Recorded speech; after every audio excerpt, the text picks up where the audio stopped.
This is Democracy Now!, democracynow.org, the Quarantine Report. I'm Amy Goodman. As we look now at President Trump's extraordinary hour-long phone call to pressure Georgia's Republican Secretary of State, Brad Raffensperger, to find enough votes to overturn Joe Biden's victory in Georgia's 2020 election. Trump made the call Saturday, nearly 2 weeks before he's due to leave office, and just days before Tuesday's runoff elections in Georgia that will determine the control of the U.S. Senate. The Washington Post released audio of the call Sunday after Trump tweeted he'd spoken to Raffensperger and claimed he was, quote, unwilling or unable to answer questions about allegations of voter fraud.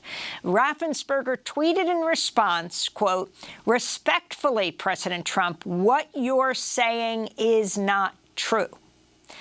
The Washington Post obtained the recording of the call in which Trump both berates and begs Raffensperger and even threatens him with criminal charges if he refuses to pursue the false claims and change the certified election results. During the call, Trump also said he could tell he had won Georgia based on rally size, the sizes of his rallies in Georgia. This is part of the exchange. We have won this election in Georgia based on all of this.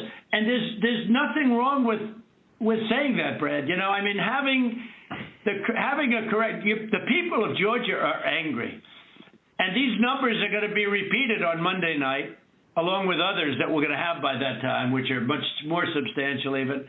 And the people of Georgia are angry. The people of the country are angry. And there's nothing wrong with saying that, you know, that you've recalculated. Well, Mr. President, the challenge that you have is the data you have is wrong. It's more illegal for you than it is for them because you know what they did and you're not reporting it. That's a criminal offense. And you know, you can't let that happen. That's a big risk to you and to Ryan, your lawyer. That's a big risk. I just want to find 11,780 votes, which is one more than we have, because we won the state. Mr. President, you have people that submit information, and we have our people that submit information, and then it comes before the court, and the court then has to make a determination. We have to stand by our numbers. We believe our numbers are right. Well, under law, you're not allowed to give faulty election results, okay? You're not allowed to do that, and that's what you've done. This is a faulty election result. And honestly, this should go very fast. You should meet tomorrow because you have a big election coming up, and because of what you've done to the president, you know, the people of Georgia know that this was a scam. And because of what you've done to the president, a lot of people aren't going out to vote. And a lot of Republicans are going to vote negative because they hate what you did to the president, okay? They hate it. And they're going to vote. And if you would be respected, really respected, if this thing could be straightened out before the election. You have a big election coming up on Tuesday. So that's President Trump berating, begging, threatening the Republican Secretary of State of Georgia, Brad Raffensperger. Legal experts say Trump's call to Raffensperger appears to violate state and federal laws, with former Obama administration Solicitor General Neil Katyal telling the Washington Post it, quote, demonstrates an impeachable, perhaps criminal offense. Trump plans to address Georgia voters this evening at a rally in the conservative stronghold of Dalton, represented by the newly elected QAnon-supporting Congresswoman Marjorie Taylor Greene. Senator Perdue is in quarantine and campaigning virtually after he said he was exposed to a staffer who tested positive for COVID. Meanwhile, President-elect Biden will campaign in Atlanta. Vice President-elect Kamala Harris hit the campaign trail in Savannah over the weekend to support Democratic Senate candidates Reverend Raphael Warnock, pastor of Ebenezer Baptist Church in Atlanta, where Dr. King grew up and preached, and John Ossoff. This is Ossoff responding to Trump's phone call during a speech to supporters. At this moment, when the President of the United States calls up Georgia's election officials and tries to intimidate them to change the result of the election, to disenfranchise Georgia voters, to disenfranchise black voters in Georgia who delivered this state for Joe Biden and Kamala Harris.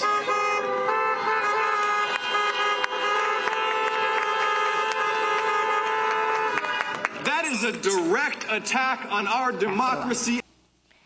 For more, we go to Atlanta, where we're joined by Nsé Ufot, the CEO of New Georgia Project and New Georgia Project Action Fund, organizations that have played a key role in mobilizing voters for the 2020 election and now for Tuesday's runoff election. Over 3 million Georgia residents have already cast their ballots in a record turnout for runoff elections.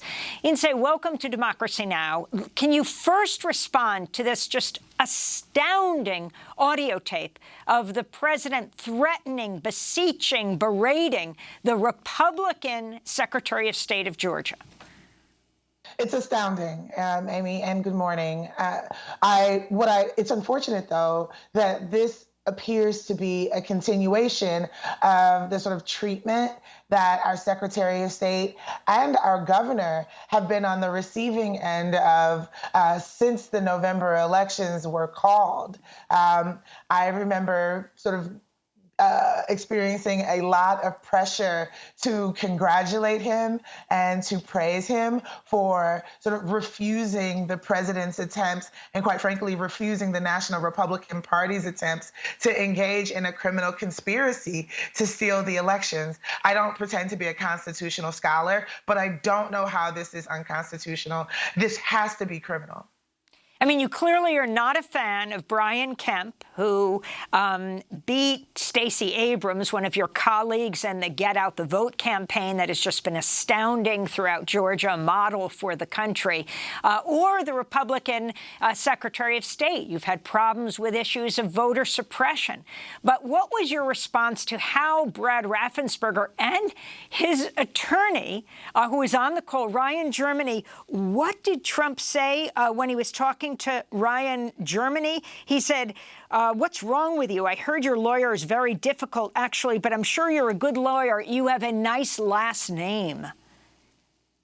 Wow. Is my reaction. But one, I mean, I was like, this is absurd.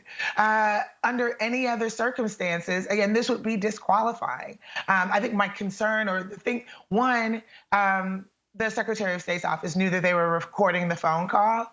And so my response is, they comported themselves, I guess, as if they knew that the phone call was being recorded, and they comported themselves as if they knew that they would eventually release it.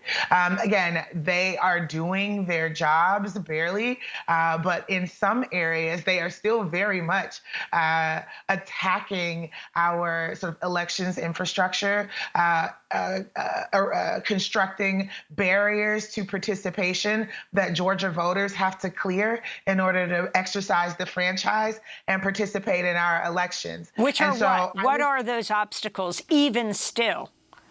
Oh, well, we are talking about they have cut the number of days for early voting during these runoffs. They have cut the number of early voting locations in some major counties like Cobb County. They've cut over half of the early voting locations. They have cut the number of ballot boxes, drop boxes, where people can, in a COVID-safe way, drop off their absentee ballots. They have announced that they intend to criminally prosecute any group or individual that provides comfort to voters who are waiting in long lines. So our line warming sort of comfort activities, hot chocolate, pizza at the polls, water at the polls, scarves, gloves, PPE. If groups participate, they have been threatened by the Secretary of State in his most recent memo with criminal prosecution. So we are... I want to go to President Trump, specifically attacking your colleague, the former gubernatorial candidate, Stacey Abrams. And Stacey Abrams is laughing about, she's going around saying these guys are dumber than a rock. What she's done to this party is unbelievable, I tell you. And I only ran against her once, and that was with a guy named Brian Kemp, and I beat her. And if I didn't run, Biden wouldn't have had even a shot, either in the general or in the primary. He was dead as a doornail. He never thought he had a shot at either one of them. What a schmuck I was.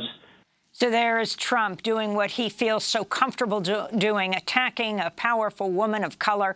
But right. Talk about what you, what Stacey Abrams, what all of these voter groups have done right now. Tomorrow is the election, even though millions have already voted in Nsé Ufot. What do you see as the hope for tomorrow? Right. The hope for tomorrow is that Georgians will block out misinformation, disinformation, and show up at the polls in overwhelming numbers so that we can neutralize all these voter suppression tactics that we see playing out in the state, that we can be reasonably assured that the will of the people is reflected in the results of our elections. And as for Leader Abrams, I think that her intervention she's the architect of an ecosystem, right? So that has exposed many of the deficiencies in Georgia's sort of elections and democracy infrastructure, and has helped start and launch organizations and has invested in leaders that has helped us register almost 1 million Georgians of color in all 159 of Georgia's counties. We have historic levels of turnout. I remember in the aftermath of the November general election, there was so much hand-wringing about the structural advantage that the Republicans have in a runoff election because their base is older and wider. And don't you know that historic turnout, is 30%, 40%. So we shouldn't even bother. Quite frankly, that this will be the most expensive Senate races, the most expensive congressional races in the history of American politics. And the enemies of progress have always had more money, but what we have is people power. And we've seen that during the early voting period with over 3 million Georgians voting already, over 1 million of them being Black Georgians. We've seen historic youth participation, historic youth turnout. And I think that we will see elevated turnout again on tomorrow. What did your helping to prep your mom, you moved from Nigeria to Georgia, for her citizenship test, teach you about citizenship as we wrap up, Nsé? Okay. Well, my mother and I became citizens together. And so while she worked a second job to hire an immigration attorney, it was my responsibility to make sure that we passed the citizenship exam. And so what it has taught me is, one, that a government of, for, and by the people is an aspiration, and it's something that we have to fight for every day, and it's something that we have to work for. I pledged an allegiance to this country, to the Constitution. I pledged to defend it against all enemies, foreign and domestic. And we are witnessing a domestic attack on our country, on our Constitution, on our way of life. And I encourage all Georgians and all the people under the sound of my voice to join us in not only electing champions, people who will co-govern 3 with seconds. the people. Yes. And so go out and vote tomorrow.